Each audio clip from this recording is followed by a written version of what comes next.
So I could not think of a better guest to have as the first guest on Daraja Means Bridge than the woman who is joining us today. And rather than introducing her with my words, I am going to ask you, Deborah Santana, to please introduce yourself to the girls of Diraja who are listening to this, but also everyone else in the world who gets to hear this podcast. Hello, how are you? And tell us about yourself. Hello, Jason. I am wonderful, thank you. I am a native Californian of African American and Irish English descent who grew up in San Francisco right before the civil rights movement started. So my DNA pretty much has social activism, and I grew up in the church, so I have love of humanity and love of community in my DNA. And I was raised by two very loving parents who gave us, although we were very lower middle class, gave my sister and me many opportunities in music and dance and the arts, as well as education, to become well-rounded women who were always feminists because my mother was a feminist. I love that. And to say that you are socially active is kind of the understatement of 2021, because Deborah, you do stuff. And I'm going to sing your praises because I know you're a humble person. But at a time in your life when you could just be kicking back and traveling around and getting comfy, you have, for one thing, you have the Do a Little Foundation, right? Which is specifically to help women and girls rise up and have a more equitable life, if I'm not incorrect. But Deborah, you have also written two books, or one book, and then you've played a huge role in another one, which is the Space Between the Stars. All the Women in My Family Sing. You also were on a board of the Artists for a New South Africa, where you met some insanely cool people who played a huge role in the trajectory of that country. You know, you're sort of besties with the Archbishop Desmond Tutu, which I think might be one of the cooler things in the world. Deborah, you had a lead role in the African American History and Cultural Museum at the Smithsonian. You are currently, as I understand it, sitting on a board for the Women's Museum? Yes, it's actually called the Women's History Museum Initiative. We actually just received permission from the Congress to become a museum, but it's the latest museum in the Smithsonian, and I have the honor of being on the advisory board for that. That is amazing. And in the middle of that, you also got a master's in philosophy and religion, just because. So as a father of a 5-year-old, I want to know, like, how do you raise a kid that does that? Like, what you said, your parents, were good people, but there's nuclear power in there, because I know your sister does a lot too. I just think that we were raised in a time when we knew that the world, especially the racism in America, was not going to change unless we participated. And I think that for most people, I think we saw it last year during the Black Lives Matters marches after the murders of George Floyd and Breonna Taylor and many more. We saw people wake up to their privilege and realize that they have not been doing enough to help people who are marginalized. And women, of course, are the most marginalized, and women of color are marginalized even more. So my mother was an activist, and she knew, because she married a Black man in 1947, when it wasn't even legal to be married to a Black man if you were white, she knew that she had to herself make a difference in the world for others to have a fighting chance. So we were just raised with that. And I cannot rest if I am just enjoying myself, because I know there are so many millions of other women who are not able to do that. It's interesting. I know what that feeling feels like. After I came back from Africa and I started teaching here, I started teaching in Marin County, and then I went to Vallejo because I felt like I needed to teach a different population. And my pillow just never felt the same. I just, Kenya was calling me, right? I knew that there was more to be done. And so I recognized that. But as I sing your accolades, I should also say that you're the mother of 3 very cool, creative children, including Salvador Santana, who sings the theme song for this podcast, which will take us in and already took us in and is going to take us out. So hats off to that, and thank you for that. But you have played a huge role in the history of Diraja Academy. In fact, Jen, we've told you this before, but we consider you one of the 3 founders of the school, because if our paths didn't cross when they did, we would probably still have a school, but it would not be the Diraja that is kind of that little school that's changing the world. It's really been able to become a movement because of your assistance. But I want to go back and see how you remember our paths crossing for the first time.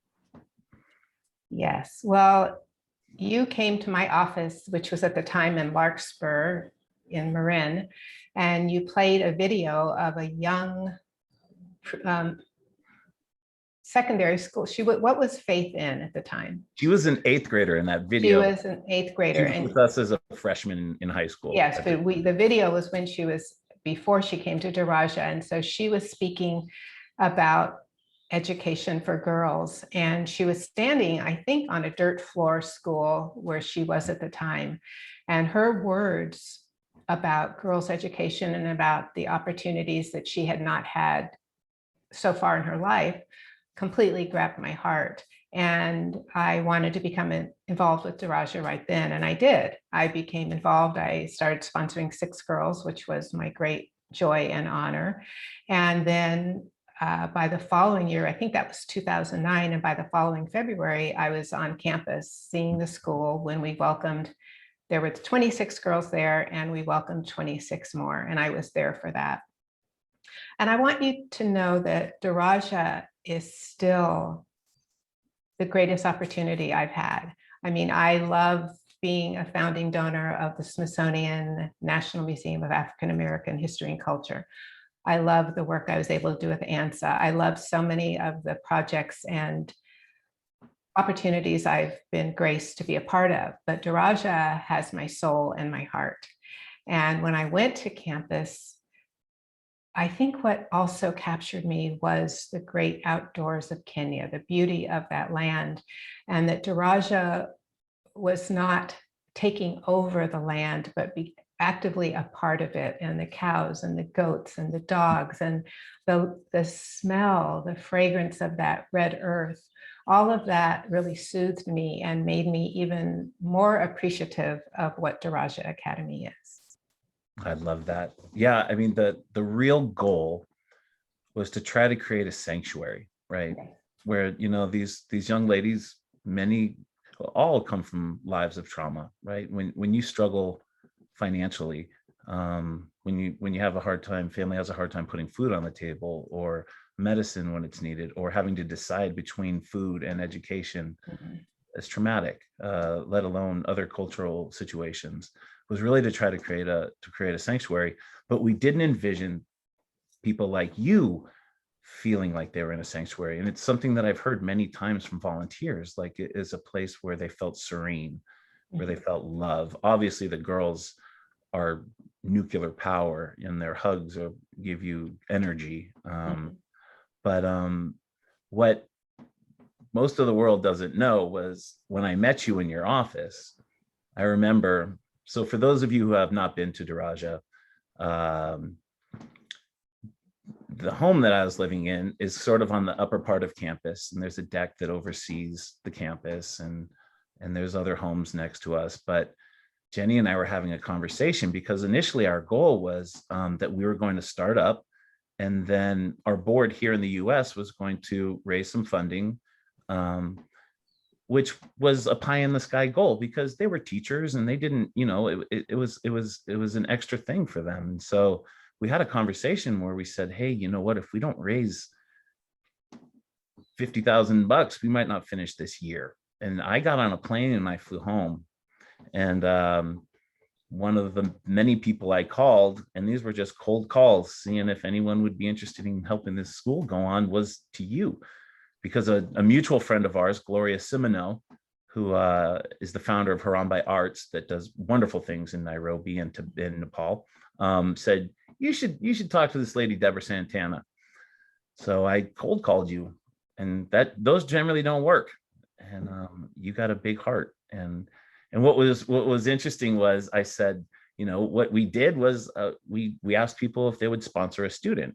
And I remember you saying to me in the office, and it was neat. We both got kind of emotional in that after we watched Faith talk, because she spoke from the heart. And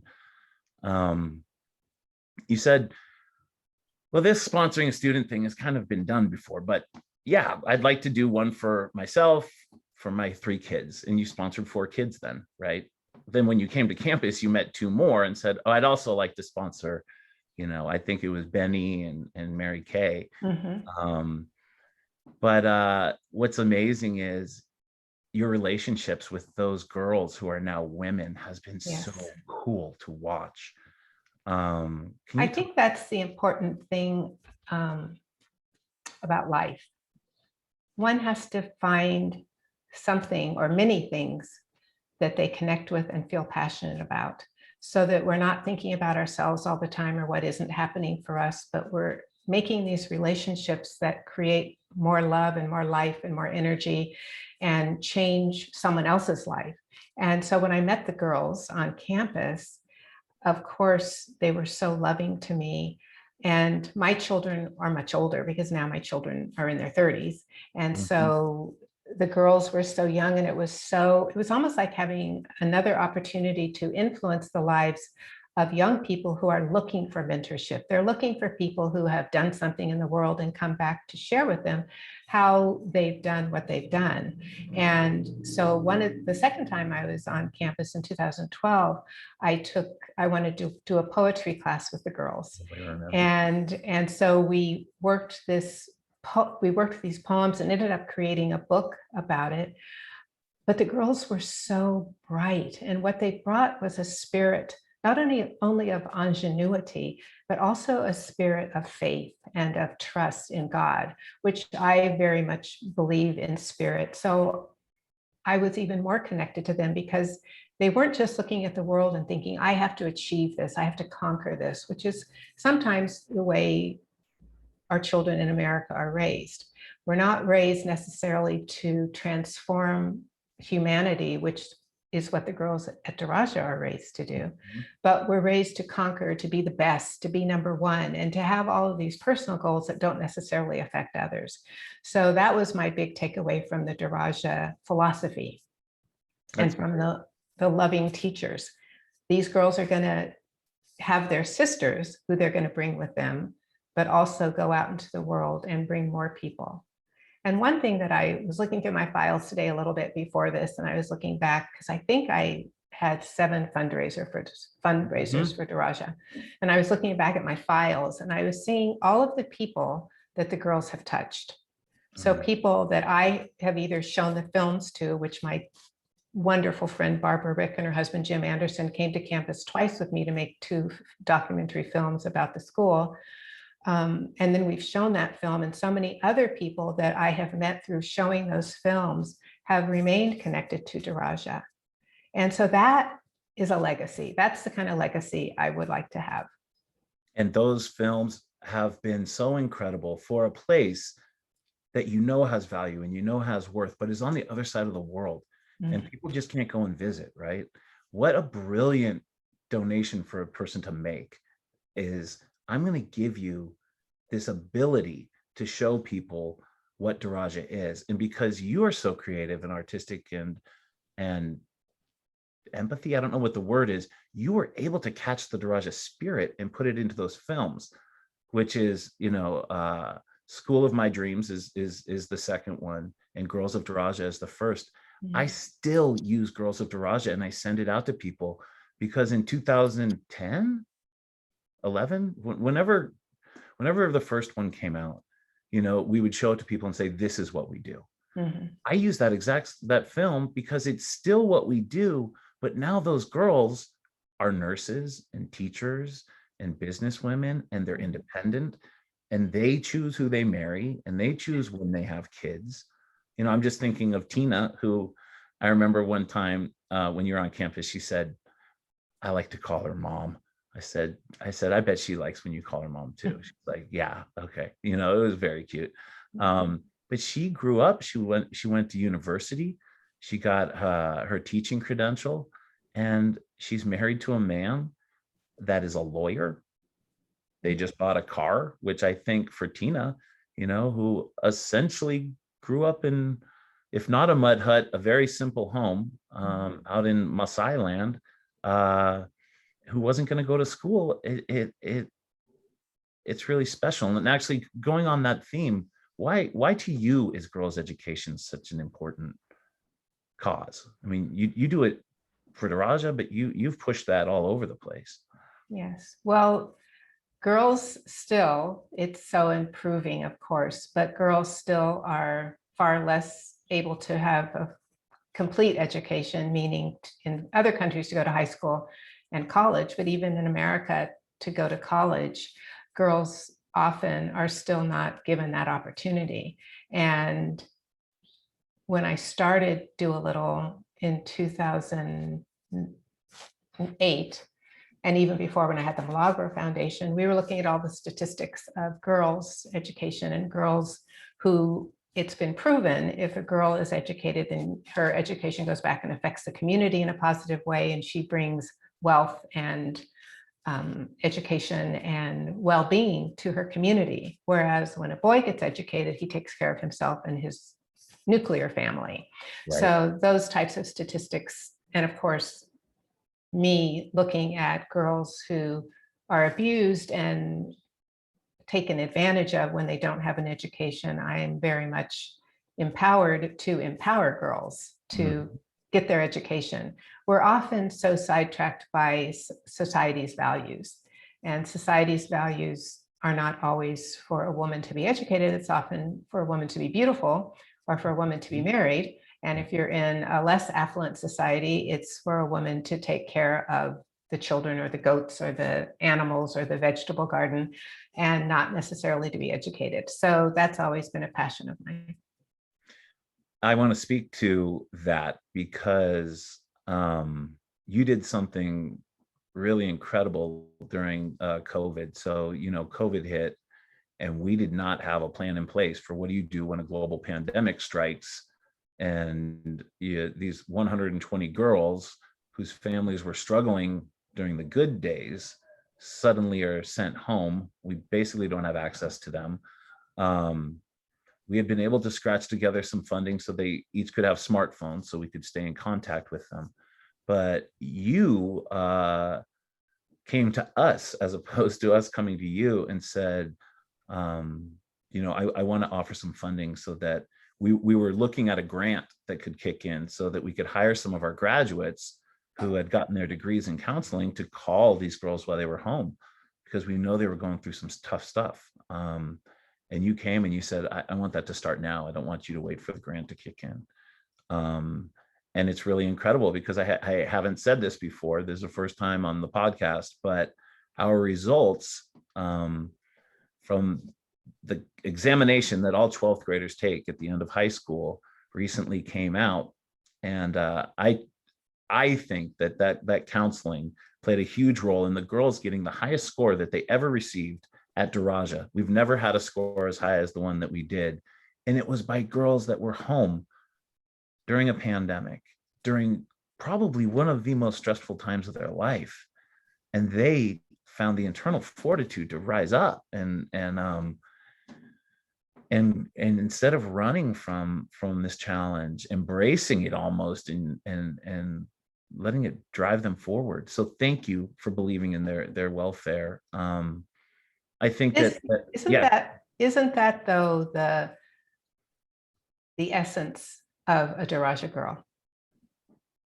The essence of a Diraja girl is to accept whatever she's been given in her life, but to find a way to rise above it and to have the fortitude and the inspiration to do better than she may have done in the best of circumstances. I remember many of the girls used to study by candlelight. Yep. And I remember the first time I was on campus, there was no electricity. Diraja girls thrive in whatever environment they're put in because they believe, they've been taught to believe in themselves by the staff and by the mission of Diraja. And I think that's why I'm so drawn to Diraja and why I've stayed attuned and committed to being a part of the school. And I can't wait to get back to campus again. But it's because of the energetic fuel that fires that place. Will you do me a favor? You're speaking to the Diraja girls right now because they're listening to this. I don't know. I'm gonna give you no direction. I would normally ask like, what advice would you give them? But I would say, what would you say to those 120 girls that are listening to you? What would you tell them about themselves or about their futures or what they need to look at? The first thing I would tell them is to really believe in themselves and to love themselves. It's very hard to be challenged every day and to not become a little bit weakened if things get tough. And we see the outer manifestation where they do continue to achieve like they did last year during COVID. But love yourself. I mean, I have to practice this. Sometimes I have to stop in the morning and look in the mirror and say, Deborah, I really, really love you. Because I don't do that normally. We all beat ourselves up, right? And the second thing that I would encourage them to do is always dream and reach for the highest person they can be. Because there's always a lower common denominator that is close by, but we want to go beyond that. And then there are these words of a 92-year-old woman who said the 5 rules for happiness. Free your mind from hatred, free your mind from worries, live simply, give more, and expect less. Wow, I love that. Yeah, I love that. Maybe we can weave that into the pillars of the school somehow. You're gonna need to send me that. That's great advice. You know, as you were talking, I was thinking, and I think that I would have the same internal struggle, but some of our girls, you know, I think when you grow up not having what you deserve to have, you know, and maybe your family is struggling, there's shame that goes along with that. And I'm asking you, you know, because you're a very wise person. And I think some girls want to close the door on that. And the girls that I see embrace it and really say, yeah, that was my life, but this is who I am today. Do you have any advice for how, what are your thoughts on that? Well, we have to try to live in the present. None of us is who we were. None of us is who we were born as, even though there's obviously a karmic reason we came into our family and where we live and all of that. But nothing in the past should define us because we're always able to move forward, move beyond that which we were. I have to do that myself. I've made some choices in my life when I was younger that weren't the best for me. And yet I had to let those go and know that I did the best I could at the time with the information I had. Yeah, that's good. I like it. What were your favorite parts of making those movies? You've made 3. There was 2 in Kenya and then 2 here in the US when 2 of our students came and visited. Yes. What are some memories that you have of making those? You did some neat stuff. My favorite memories are always interviewing the girls because I would go in and sit down with them and I would try to ask them all the same question. And so the variety of their answers and the depth of their experiences always surprised me and invigorated me. I especially remember when the girls were just so innocent and what they wanted to do and how they said it. I want to be a teacher. Yes, I will be a teacher. And just their sweet British accents, their Kenyan accents, I should say.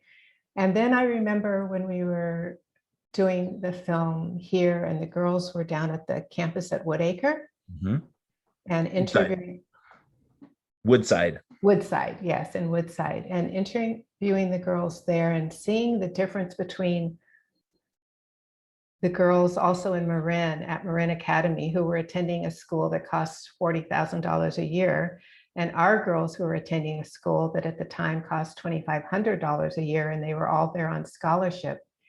And seeing the dichotomy of life, the dichotomy of Western society and affluence, and it makes no difference to a person's brilliance.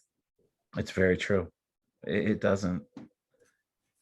So as I'm thinking about that, because it's not to say that there's not a lot of kids in Marin or Woodside that do community service and give back, but for a lot of the Diraja girls, it's kind of a way of life. It's what they do, even when they leave.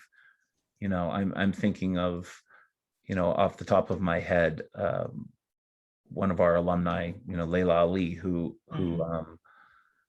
when she was in college, she didn't have to, but she went out and she taught, computer classes to kids all over Kenya. And I'm thinking of other girls who, they really became active. And you would think it should be the other way around. Like maybe a kid that grew up with a lot is thinking, I want to give back. And a kid that grew up without, how am I going to go make money? But I see the Diraja girls. Where do you think that comes from? Well, I think it is the Diraja philosophy. I do think they're taught that by having to do the community service at Diraja. And I also think a lot of the kids in America are taught that also. I think that one of the beauties of having the Diraja girls come to America is how they influence American youth also, and help them have more purpose because they can see the contrast of their lives with the girls. And yet I think that it's just, I really do think it's the tenor that is set on campus and by the staff. So speaking of that, for people that don't know, we have an empowerment curriculum called WISH, right? Women of Integrity, Strength, and Hope. How would you explain WISH to the world, Deborah? Tell me what the acronym is again. Women of Integrity, Strength, and Hope. But there's more to that. Women of Integrity, Strength, and Hope. That's it. That's it. So, but it's over a whole semester that the girls learn this curriculum. Yeah, they basically, that's kind of their empowerment class. When you were in there, they were doing the public speaking, and sometimes they do, what is activism? There's sex ed, but the way that you showed it in the movie was really like it was the beating heart of the school. Well, the girls say that it is, because I think it takes them away from just the academics and it shows them how to live. True. And I think the words are very important, integrity, strength, and hope, because integrity is so lost today. We see it in politics, in government, in every strata of society. People are not taught to be integrous. And I think it is so important for the girls to know that that is the backbone of their being. And then to always be strong and to always have hope. And all the girls say it was their favorite part of Diraja. It's what makes them stand out in the community. We had a man from Olpajeta, which is the conservancy that's very close to us. And he came to us and said, I was talking to one of your 10th graders and thought she was in university, because here I am, a Kenyan man. She's looking me in the eye. She's disagreeing with me. She was, and he said, I want to learn more about this thing. So we actually are in the process. We're not going to launch it yet, but we're in the process of bringing that out to girls outside of Diraja. And I think that maybe we can spread a little more integrity, strength, and hope throughout some powerful women. If you had any advice for Diraja before we wrap up, what would it be for Diraja's future? What should we do? I don't know that I have advice. I just hope that Diraja continues to spread the message of girls' education as being such a powerful force. Education is power. Education is the key to freedom, really. And so I just believe it's so important that we continue to spread this message and we continue to get more people involved. Sometimes people think, well, it's a school that's so far away from America, and I don't really necessarily, I think that I should support that school when there's so much to do here in America. And I don't believe that's true, because what we do anywhere is strength everywhere. So getting the message of Diraja out more and more, having more gatherings, more fundraisers, more opportunities to hear the girls speak for themselves and for the girls to inspire others, I think is going to help us in our mission to empower girls. And grow. Yes, and grow. Well, you've talked about it for a long time, and I can feel it in my bones that it's coming. And it's interesting because one of the most consistent criticisms that I get about Diraja is, why are you doing it there when you can do it here? And you know, I love debating the how we educate, because that helps me learn, right? Let's talk for hours about how and what's the best how, but don't talk to me about where. Because now you're saying this person is more important than that person. And that just isn't true. Also, that's your mission, Jace. That's your mission. Your mission, your heart was with Africa since you were a child and visited there.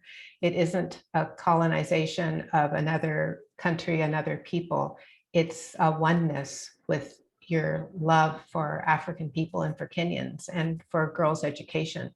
I think that it's very difficult now to say this is my passion without having a list of reasons, but it's in you and you've done a marvelous job with it, and I've got to benefit from it.